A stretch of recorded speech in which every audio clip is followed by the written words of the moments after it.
ৰাষ্ট্ৰপতি দ্ৰৌপদী মুৰ্মুৰ দেশবাসীক সম্বোধন স্বাধীনতা দিৱসৰ প্ৰাক সন্ধিয়া দেশবাসীক সম্বোধন কৰিছে ৰাষ্ট্ৰপতিগৰাকীয়ে। কাইলৈ দেশে পালন কৰিব 80 সংখ্যক স্বাধীনতা उल्लास के साथ मनाते हैं।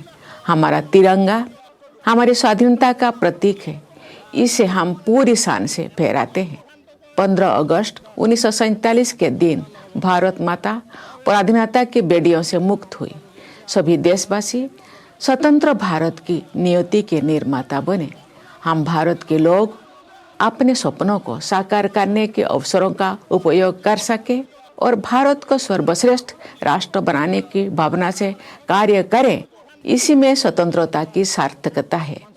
निष्ठावान विद्यार्थी और शिक्षक, विकास के लिए तत्पर वैज्ञानिक और इंजीनियर, स्वास्थ्य सेवा में कार्यरत डॉक्टर और स्वास्थ्यकर्मी, मेहनती श्रमिक और अन्नदाता किसान अपने प्रयासों से राष्ट्र निर्माण कर रहे हैं। प्रतिभावान खिलाड़ी, शिल्पकार तथा कलाकार, मार्गदर्शक बुद्धिजीवी, निजी और सार्वजनिक क्षेत्र की टीमों के कर्मठ सदस्य, जनहित में सेवारत जनप्रतिनिधि, न्याय व्यवस्था से जुड़े न्यायकर्मी, कार्यनिष्ठ सिविल सेवक, अर्थव्यवस्था में योगदान देने वाले छोटे बड़े सभी निवेशक, निस्वार्थ समाजसेवी और स्वच्छता अभियान के अग्रणी कार्यकर्ता, हमारे सभी सफाई मित्र देश की प्रगति में महत्वपूर्ण भूमिका निभा रहे हैं। अन्य क्षेत्रों में सक्रिय असंख्य देशवासी तथा संविधान में निहित मूल कर्तव्यों का पालन करने वाले सभी नागरिक राष्ट्र निर्माण में महत्वपूर्ण भागीदार हैं। मैं उन सभी की हृदय से सराहना करती हूँ। तीनों सेनाओं के जवानों, सभी सशस्त्र पुलिस बलों एवं पुलिस कर्मियों की कर्तव्य निष्ठा के लिए मैं उनकी विशेष सराहना करती हूँ। विश्व पटल पर भारत का मान सम्मान बढ़ाने वाले प्रवासी भारतीयों और दूतावासों में कार्यरत देशवासियों की मैं प्रशंसा करती हूँ। प्यारे देशवासियों, स्वाधीनता के शताब्दी वर्ष 2047 तक विकसित भारत के निर्माण के लिए हम आगे बढ़ रहे हैं। अंत्योदय की भावना के साथ हमारा संकल्प है कि विकास का लाभ प्रत्येक व्यक्ति तक पहुंचे। अपनी समृद्ध विरासत और स्वाधीनता संग्राम के आदर्शों को अपनाते हुए हम आधुनिक विकास के मार्ग पर अग्रसर है। वयं राष्ट्रे जागृयाम, ये वेदवाक्य हमें प्रेरणा देता है कि हम राष्ट्र के लिए सदैव जागरूक रहें। हमारे स्वाधीनता संग्राम में संघर्षरत अलग अलग विचारधाराओं के लोगों का लक्ष्य एक ही था, भारत की स्वतंत्रता। स्वदेशी आंदोलन के दौरान वंदे मातरम जन जन का गीत बन गया। राष्ट्रपिता महात्मा गांधी के नेतृत्व में अनगिनत देशवासी स्वाधीनता संग्राम से जुड़ गए। बाबा साहेब डॉक्टर भीमराव अंबेडकर ने समाज सुधार तथा राष्ट्र निष्ठा के उच्च आदर्श प्रस्तुत किए। भारत माता की उन सभी महान संतानों को मैं सादर नमन करती हूँ, जिनके आदर्श पर चलते हुए हमारा देश स्वतंत्र हुआ और आगे बढ़ा। आज 14 अगस्त के दिन को हम विभाजन विभीषिका स्मृति दिवस के रूप में मनाते हैं। हम उन लाखों देशवासियों को याद करते हैं जो विभाजन से जुड़ी हिंसा में मारे गए या विस्थापन की त्रासदी झेलने को मजबूर हुए। सांप्रदायिक हिंसा की वजह से लाखों लोगों को शरणार्थी बनना पड़ा और बंटवारे की विभीषिका सहन करनी पड़ी। फिर भी उन्होंने अपनी पहचान नहीं छोड़ी। जब हमारा देश स्वतंत्र हुआ, उस समय देश के विभाजन के गंभीर परिणामों के साथ साथ 550 से अधिक रियासतों को नव स्वाधीन भारत के साथ जोड़ना भी एक असाधारण चुनौती थी। सरदार पटेल ने राजशाही व्यवस्थाओं को समाप्त करके हमारे स्वाधीन लोकतंत्र में उनका विलय किया। एक कृतज्ञ राष्ट्र की ओर से आधुनिक भारत की एकता के शिल्पकार लौह पुरुष सरदार वल्लभ भाई पटेल की पावन स्मृति को मैं सादर नमन करती हूँ। प्यारे देशवासियों, भारत के लोगों द्वारा निर्मित हमारा संविधान नागरिकों की भागीदारी पर आधारित है। लोकतंत्र की जननी भारत भूमि के निवासियों में जनभागीदारी की भावना सदा से विद्यमान रही है। उस भावना को नई ऊर्जा के साथ हमारे देशवासी आगे बढ़ा रहे हैं। राष्ट्रीय अभियानों को जनभागीदारी से आगे बढ़ाया जा रहा है। ये हमारे लोकतंत्र की प्रेरक उपलब्धि है। प्रतिष्ठा और अवसर की समानता तथा व्यक्ति की गरिमा हमारे संविधान के प्रमुख आदर्श है। आज साधारण पृष्ठभूमि के लोग अनेक क्षेत्रों में असाधारण योगदान दे रहे हैं। इससे मेरा ये विश्वास दृढ़ होता है कि आज के भारत में हर व्यक्ति बड़े सपने देख भी सकता है और उन्हें पूरा भी कर सकता है। हमारे संविधान में कार्यपालिका, विधायिका तथा न्यायपालिका के उत्तरदायित्व का स्पष्ट उल्लेख है। जनप्रतिनिधियों का कर्तव्य है कि वे विधायिका में जन आकांक्षाओं को अभिव्यक्त करें। कार्यपालिका का कर्तव्य है कि जनहित और राष्ट्रहित की नीतियों को कार्यरूप दे। न्याय व्यवस्था से जुड़े प्रत्येक व्यक्ति का एक कर्तव्य है कि अभाव के कारण कोई व्यक्ति न्याय से वंचित ना रहे। हर नागरिक को, विशेषकर वंचित वर्गों के लोगों को समानता के आधार पर सम्मान के साथ समय से न्याय मिलना चाहिए। प्यारे देशवासियों, पिछले एक दशक से कुछ अधिक समय में हमारे देश ने तेज गति से समावेशी विकास किया है। विरासत और विकास के समन्वय को प्राथमिकता दी है तथा विकास में बाधक दशकों पुराने अनेक अवरोधों को दूर किया है। हमारे देशवासी महात्मा ज्योतिबा फुले की 200वीं जयंती मना रहे हैं। महात्मा फुले और क्रांति ज्योति सावित्रीबाई फुले ने सामाजिक न्याय, शिक्षा, महिला सशक्तिकरण और समानता के क्षेत्र में ऐतिहासिक योगदान दिया है। उनके आदर्शों के अनुसार विगत कुछ वर्षों के दौरान वंचित वर्गों को आगे बढ़ाने के लक्ष्य को राष्ट्रीय प्राथमिकता दी गई है। महिलाओं की शिक्षा के क्षेत्र में सफलता के नई प्रतिमान स्थापित हुई है। 25 करोड़ से अधिक लोगों को गरीबी से मुक्ति दिलाने में सफलता मिली है।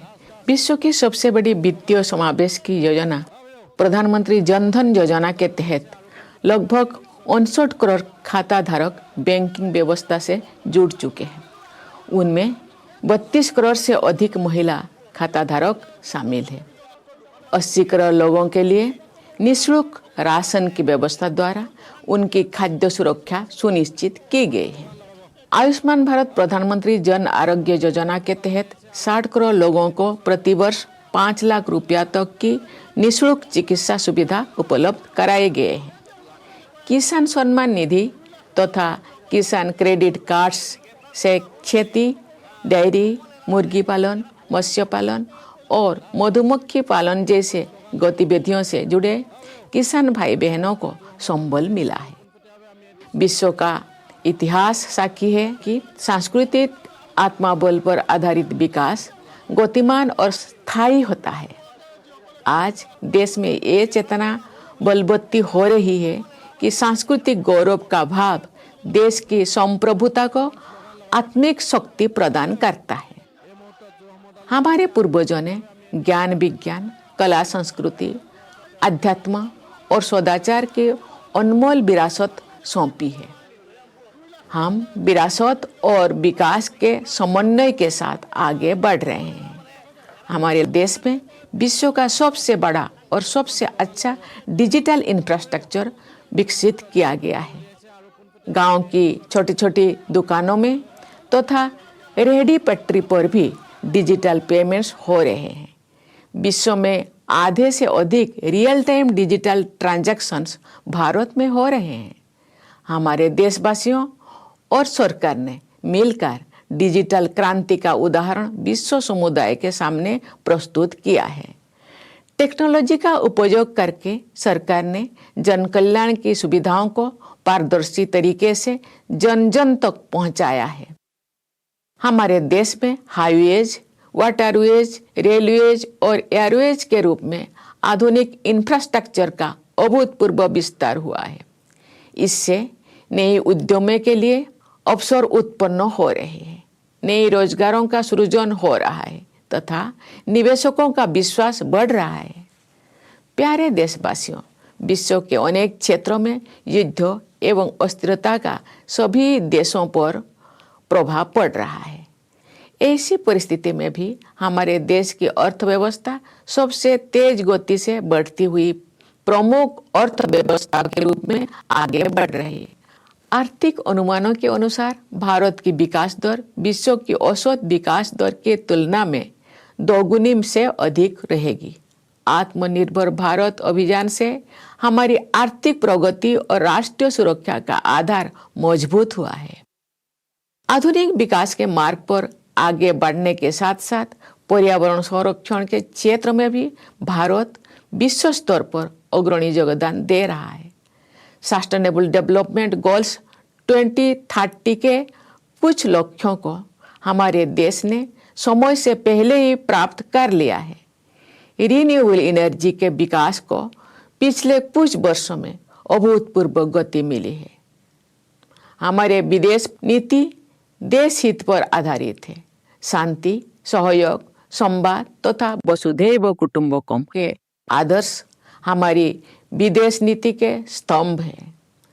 आर्थिक सहयोग बढ़ाने तथा पारस्परिक संबंधों को और प्रगाढ़ बनाने के लिए हमने अनेक देशों के साथ फ्री ट्रेड एग्रीमेंट्स किए हैं।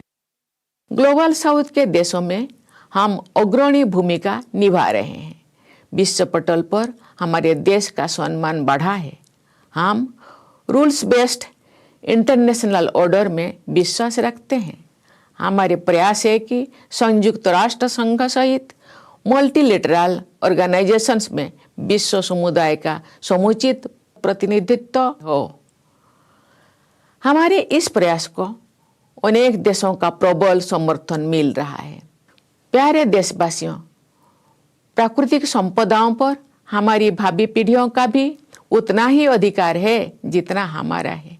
हमें यह सुनिश्चित करना है कि हमारे किसी भी कार्य से आने वाली पीढ़ियों द्वारा इस अधिकार के प्रयोग में तनिक भी कमी ना हो।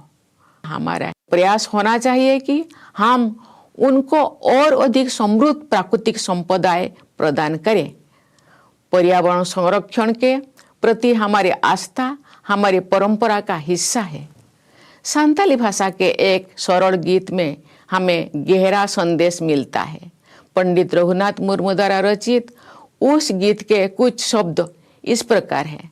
दारे गुजु का नेलते मीरू चणे राग बहा दाया हायागे गुजु कान अबुआ जेती धर्म दारे चेदा बाबन राग बहा आबो ओना नेलते। इस गीत में एक पेड़ के पूरी तरह सूख जाने के कारण रोते हुए एक तोते का वर्णन करते हुए कवि कह रहे हैं, हे मेरे भाइयों, मरते हुए पेड़ को देखकर तोता पक्षी दुख भरी आवाजों में रो रहा है। हे मेरे भाइयों, मानव संस्कृति रूपी वृक्षों का विनाश होता देखकर हम मानव समाज के लोग विलाप क्यों नहीं कर रहे हैं। इस गीत का संदेश ये है कि सभी मनुष्यों को मानवीय मूल्यों और प्रकृति के संरक्षण के लिए तत्पर रहना चाहिए। एक हरा भरा पेड़ मानव समाज के नैतिक और स्वस्थ रहने का प्रतीक है। एक पेड़ माँ के नाम तथा लाइफस्टाइल फॉर एनवायरनमेंट यानी लाइफ जैसे अभियानों की भावना के अनुरूप सभी को पर्यावरण संरक्षण के लिए व्यक्तिगत और सामूहिक प्रयास करना चाहिए। मेरे प्यारे देशवासियों, मुझे ये देखकर बहुत प्रसन्नता होती है कि शिक्षा के क्षेत्र में हमारे बेटियां प्रभावशाली प्रदर्शन कर रहे हैं।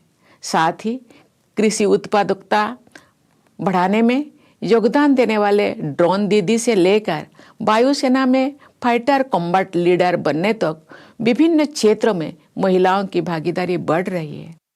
हाल ही में ग्लासगो में संपन्न हुए कॉमनवेल्थ गेम्स में भारत के कुल 13 स्वर्ण पदकों में 8 स्वर्ण पदक बेटियों ने जीते हैं। महिलाओं की आर्थिक आत्मनिर्भरता बढ़ रही है। स्वयं सहायता समूह की 10 करोड़ से अधिक महिला सदस्य है। 3 करोड़ महिलाओं को लखपति दीदी बनाने का लक्ष्य तय किया गया था। इस लक्ष्य को प्राप्त किया जा चुका है। अब हमारे देश 3 करोड़ महिलाओं को नई लखपति दीदी बनाने के लक्ष्य की ओर अग्रसर है। मुद्रा योजना के तहत सहायता प्राप्त करने वाले उद्यमियों में लगभग 2/3 लाभार्थी महिलाएं हैं। महिलाओं की आर्थिक आत्मनिर्भरता के प्रयासों के साथ साथ हम देख रहे हैं कि वे विभिन्न क्षेत्रों में नेतृत्व प्रदान कर रही है। मतदान में महिलाओं की बढ़ती भागीदारी हमारी गणतंत्र की विशेष सफलता है। लोकसभा और विधानसभा में महिलाओं का 33% प्रतिनिधित्व आरक्षित करने के लिए वर्ष 2023 में नारी शक्ति बंधन अधिनियम पारित किया जा चुका है। इस अधिनियम के लक्ष्य को प्राप्त करने से महिलाओं का नेतृत्व बढ़ेगा तथा हमारा लोकतंत्र और अधिक समावेशी बनेगा। देश की कुल आबादी में 65% लोगों की आयु 35 वर्ष से कम है। ये युवा आबादी हमारी सबसे मूल्यवान संपदा है। हमारे देश के युवा टैलेंटेड है, कमिटेड है और स्किल्ड है। जमीनी स्तर पर युवाओं द्वारा किए गए विभिन्न समस्याओं के इनोवेटिव और प्रैक्टिकल सॉल्यूशंस को देखकर मुझे समाज और देश के लिए उनकी प्रतिबद्धता का परिचय मिलता है। केवल 28 वर्ष की औसत आयु वाली युवा टीम द्वारा हाल ही में रॉकेट का सफल प्रक्षेपण करके अंतरिक्ष अन्वेषण के एक नए चरण का शुभारंभ किया गया है। हमारे अनेक युवा स्वरोजगार के मार्ग पर चलते हुए रोजगार प्रदान करने की संस्कृति को अपना रहे हैं। युवा उद्यमियों की भागीदारी से हमारे देश में एक मजबूत स्टार्टअप इकोसिस्टम विकसित हुआ है। विश्व के बड़े बड़े उद्यम भारत के युवाओं की प्रतिभा और लगन से प्रभावित रहते हैं तथा उन्हें नेतृत्व की भूमिकाओं में नियुक्त करते हैं। ऐसे युवाओं ने विश्व समुदाय में भारत की युवा शक्ति की साख बढ़ाए हैं। हमारी युवा पीढ़ी भारत के स्वर्णिम भविष्य के प्रति मेरी आस्था को और प्रबल बनाती है। हमारे विद्यार्थी भारत के भविष्य निर्माता है। जिस तरह राष्ट्रीय सुरक्षा के लिए सरकार और समाज का एकजुट रहना जरूरी है, उसी तरह विद्यार्थियों के वर्तमान और भविष्य की सुरक्षा के लिए भी सभी के सम्मिलित प्रयास जरूरी है। सार्वजनिक परीक्षाएं विद्यार्थियों के लिए अवसर के द्वार खोलती है। इसीलिए सरकार इन परीक्षाओं में सुधार के लिए व्यापक कदम उठा रही है। इन सुधारों का उद्देश्य है कि सार्वजनिक परीक्षाओं में अनुचित साधनों पर पूरी तरह से अंकुश लगे, परीक्षा प्रणाली और अधिक पारदर्शी तथा युवाओं के लिए सुरक्षित एवं भरोसेमंद हो। सरकार के प्रयासों तथा नई आर्थिक गतिविधियों से युवाओं के लिए अनेक प्रकार के नए अवसर उत्पन्न हो रहे हैं। ऐसे अवसरों के बारे में जानकारी प्राप्त करके हमारे युवा सफलता के नए मार्ग चुन सकते हैं। हमारे युवाओं का शारीरिक एवं मानसिक स्वास्थ्य देश के भविष्य का आधार है। परिवार और समाज की भी जिम्मेदारी है कि हमारे युवा उत्साह के साथ आगे बढ़ते रहे। खेलकूद को युवाओं के विकास और राष्ट्र निर्माण के माध्यम के रूप में अपनाया जा रहा है। खेलो इंडिया कार्यक्रम के तहत स्थानीय स्तर से लेकर राष्ट्रीय स्तर तक देश के सभी क्षेत्र के लिए स्पोर्ट्स इकोसिस्टम उपलब्ध कराया जा रहा है। खेलकूद को बढ़ावा देने के लिए सरकार अभूतपूर्व निवेश कर रही है। इन प्रयासों के अच्छे परिणाम सामने आ रहे हैं। अंतर्राष्ट्रीय खेल प्रतिस्पर्धा में हमारे खिलाड़ी प्रदर्शन और उपलब्धियां के उच्च शिखरों तक बढ़ रही है। सरकार ने वरिष्ठ नागरिकों के जीवन को बेहतर बनाने के लिए अनेक कदम उठाए हैं। 70 साल और उससे अधिक आयु के लगभग 6 करोड़ वरिष्ठ नागरिकों के लिए प्रतिवर्ष 5 लाख रुपये तक की निःशुल्क स्वास्थ्य सेवा सुविधाएं उपलब्ध है। वरिष्ठ नागरिकों के प्रति अपनेपन की भावना तथा उनके आत्मसम्मान को बनाए रखने के लिए पूरे समाज को संवेदनशील रहना चाहिए। प्यारे देशवासियों, सत्य और न्याय के पक्ष में मानवता विरोधी शक्तियों पर विजय प्राप्त करने की भारतीय परंपरा पर हम गर्व करते हैं। 26 जुलाई को हमने कारगिल विजय दिवस मनाया। उसके पहले 7 मई को ऑपरेशन सिंदूर के आरंभ का 1 वर्ष पूरा होने पर हमने अपनी सेनाओं के अतुल्य पराक्रम का स्मरण किया। आतंकवाद के विरुद्ध ऐतिहासिक ऑपरेशन भारतीय सेनाओं की अचूक क्षमता का प्रमाण है। आतंकियों और उनके समर्थकों को एक कठोर संदेश दिया गया कि वे चाहे कहीं भी जाकर छिप जाएं, लेकिन उन्हें आपने किए की सजा जरूर मिलेगी। आतंकवाद को संरक्षण देने वाले देश के साथ अतीत में की गई सिंधु जल संधि का निलंबन करना हमारे देश के विशेषकर किसानों के हित में एक निर्णायक कदम है। दशकों से नक्सलवाद देश के लिए गंभीर चुनौती बना हुआ था। भारत को नक्सल मुक्त बनाना एक बड़ी उपलब्धि है।